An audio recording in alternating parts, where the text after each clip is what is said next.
to the country. I mean, when I'm looking at the headlines today in the news, they're not talking just about Felip, they're talking about Filipino artists who plagiarized, who copied, who did this and that. And in reality, if we go back to the definition of plagiarism. Hello everyone, welcome once again to my channel. It's your boy Portelles, and for today's video we're going to be talking about some of the allegations that are going around the internet about Felip's brand new song and music video for Bulan, and a group of people who have decided that Felip, or Ken, has copied the song from a Chinese artist called Lei, and more precisely his song and music video for Lit. So I really took a moment to analyze the music videos, the songs, the lyrics, the message behind them, and this is what I'm coming here to talk to you guys about. So overall, there are a few points that I'll be touching during the video. First of all, we're going to talk about the visuals. I think that that's such an important part of the analysis. We're going to talk about the symbolism within the music videos as well, the music itself, so the audio that we are perceiving whenever we are listening to the songs, and of course the teams behind the songs and the music videos, because this is not a one-person effort. Lastly, I will end this video by giving you some of my personal opinions about why I think that this controversy is very damaging for both parties. So if you find some sort of value in this video, don't forget to leave a like so that it gets recommended to more people. Subscribe to the channel for more videos like this one almost every single day. And last but not least, let me know in the comment section what do you think about this entire thing. So without further ado, I will see you with all of this right after the intro. Be strong.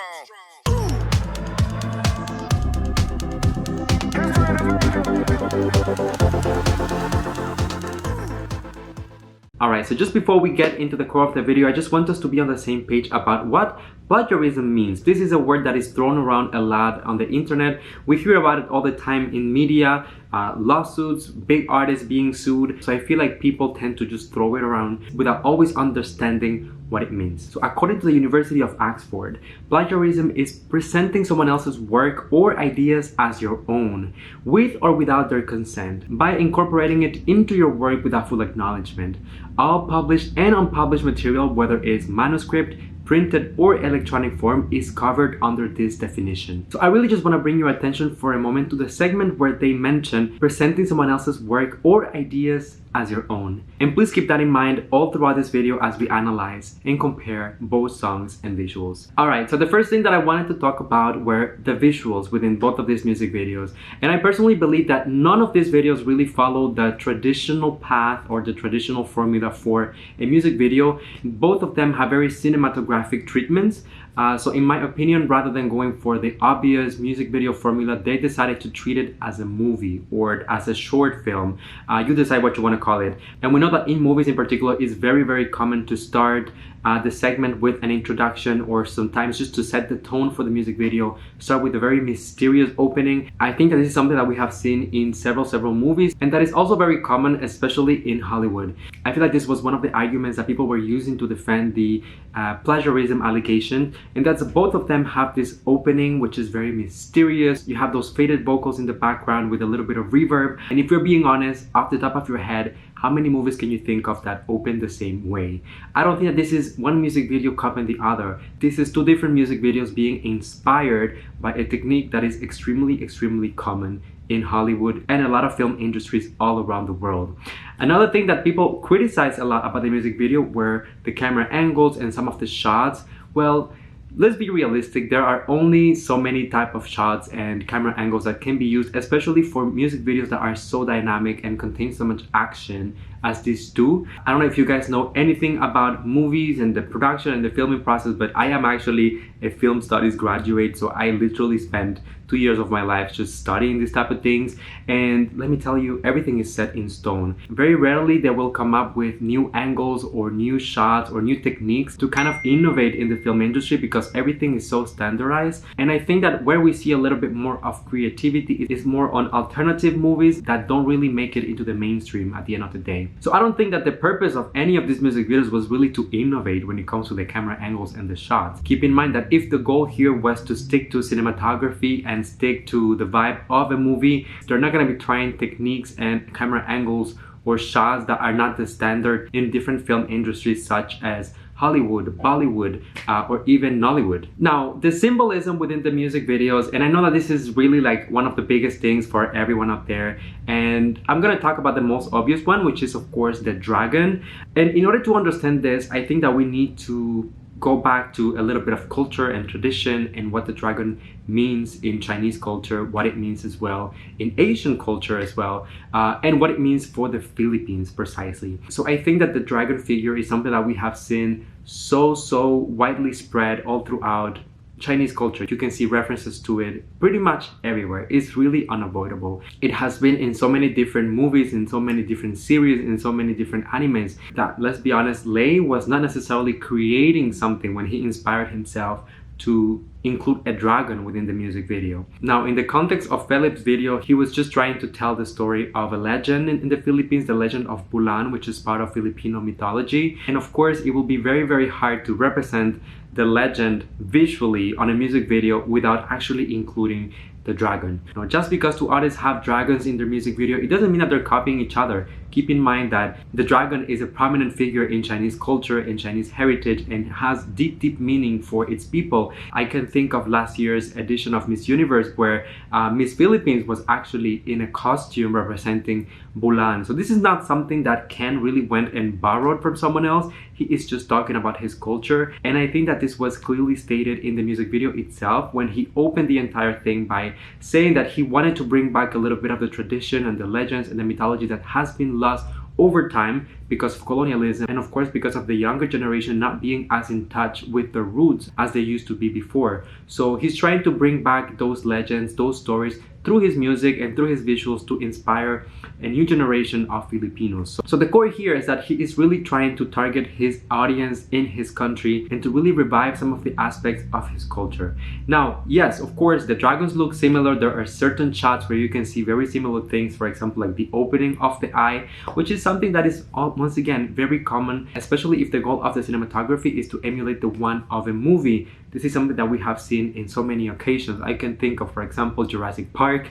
I can think of Shrek. And there are so many different examples where to introduce the dragon or to symbolize that the dragon is awake, we're just gonna show a shot of the eye. And let's be realistic, although China and the Philippines are extremely different countries in terms of value, culture, religion, and so many different things, they're still part of Asia, you know. And I think that yes, each country has its very own culture and its differences, but they also share a lot in common. So of course, a dragon might mean something for Chinese people, but this same dragon might mean something completely different for Filipinos. It's really a matter of culture and heritage. I can think of, for example, Greek gods and Roman gods and how they had pretty much the same functions and the same roles. However, these two different groups of people perceived them differently with different names, but the idea was the same. And I think that this is a little bit of what we're seeing in these two music videos. Now, if we focus on the music itself, so the songs and the lyrical content, I think that this is where we can see that the songs are really starting to differentiate from one another. Of course, there are certain elements such as the traditional music being incorporated a little bit into the production of both songs,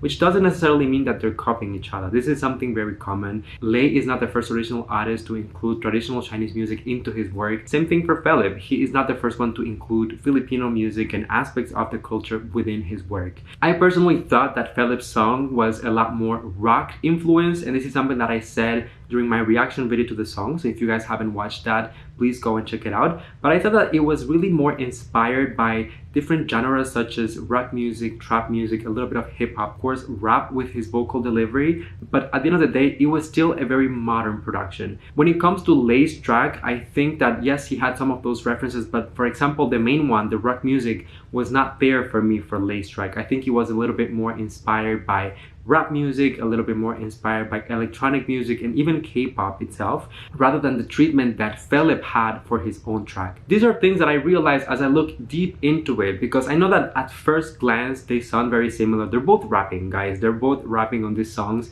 They both have very similar vocal treatments to the way that the vocals were treated with effects and remastered. But once again, this is something that Felip has been doing consistently all throughout his career, so this is nothing new. He didn't suddenly switch his styles 180 degrees after Lei released his music video and song. He always had that deep and dark vibe for his vocals and also a little bit aggressive with the deliveries. So as I was watching the music video, I just felt like this was Ken or Felip just giving us Ken or Felip. That's who he is. I also wanted to take a moment to highlight this, and it's something that I don't see many people talking about, and that is the teams behind this entire production, whether it's the song or the music video, because everyone tends to just point fingers at the artist and put all the blame on Felip and say like, oh, he is ripping off Lay, or he is stealing, or plagiarism, or whatever you want to call it. But people forget that music as a whole, that music videos as well, are a group effort. There's an entire team of people behind it that sometimes can be from a couple of people to literally hundreds of people working on this project. And although artists love to be part of the music and the creation process, they don't take care of every single aspect of it. He might be able to come up with some concept, with some idea, he might write the music, he might help with the production, he might give his opinion about the editing and the shots and the filming, but at the end of the day, there's a group of people there to help him realize his vision. So when people are coming and criticizing the vocals, the visuals, the costumes, the cinematography, the editing, the color correction, the special effects, the references, the symbolism, what does it say? You're just trying to pick this artist apart and trying to make him look guilty at all costs, when this is something that, once again, yes, it is his name, it is his face that you're seeing on the music video, but this is a group effort of many people. And I think that sometimes people hang on to those things just to push their own agenda. And this finally brings me to the last thing that I wanted to talk about on this video, and I think that this is damaging, honestly, for both parties, because already when you think of mainstream media, I don't think that there is enough Asian representation, or that there is enough, inclusivity, or just enough spotlight when it comes to the work and the creativity that Asian countries have as well. And I'm talking about mainly Western culture, United States, North America, Europe. And something that I have noticed sometimes with certain fandoms is that they have this tendency to really push their artists to the detriment of other artists. When in reality, it doesn't matter if it's a K-pop artist, a Chinese artist, a Japanese artist, or a Filipino artist who is succeeding. They are all opening doors for the others. For those of you who are part of the A team, who have been following SB19 for a while, you know how many struggles they had to go through just to make it where they are today, to nowadays being able to put out their own songs and their own solo projects. And for things like this to happen, it's really unfortunate, because it really gives a bad reputation not only to the artist but also to the country. I mean, when I'm looking at the headlines today in the news, they're not talking just about Felip, they're talking about Filipino artists who plagiarized, who copied, who did this and that. And in reality, if we go back to the definition of plagiarism that we discussed about in the beginning of the video, I don't think that Ken stole the idea. I don't think that Ken took someone else's work and made it pass as his own. I think that both of them were inspired by the same cinematographic elements. I think that both of them have similar approaches and treatments for the music videos and the song, but they were not telling the same story. They were not talking to the same audience. They were not trying to have the same purpose with the outcome of the music video. So whenever people use those things to discredit Felip and his work, it's just very sad, because at the end of the day, these are two amazing Asian artists doing incredible things, showcasing both of their cultures and really making them shine all throughout the world. It doesn't matter if the music videos look similar. Of course, they have very similar cultures, they have very similar elements that they would like to express within their music and within their visuals, but it doesn't mean that necessarily they're copying each other. So those were my 2 cents when it comes to this entire thing. I know that there is a lot more to dig in. I know that people have like entire conspiracy theories on Twitter, comparing frame by frame the music videos and the song. I'm not gonna get into all of that, because I just wanted to put out my overall feeling. But please let me know in the comment section, what do you think? How do you feel about this entire thing? And my only request is that you support both artists. If you love Lay, then go and support his video. It is amazing. I watched it. It's incredible. Go and support Ken or Felip. I think that his music video was also stunning, especially considering that he's a new artist and he doesn't have the big machinery and a huge budget or a record label that will really finance everything. I feel like there's a lot of effort put into his music, his looks, his music videos. So please go and support that as well.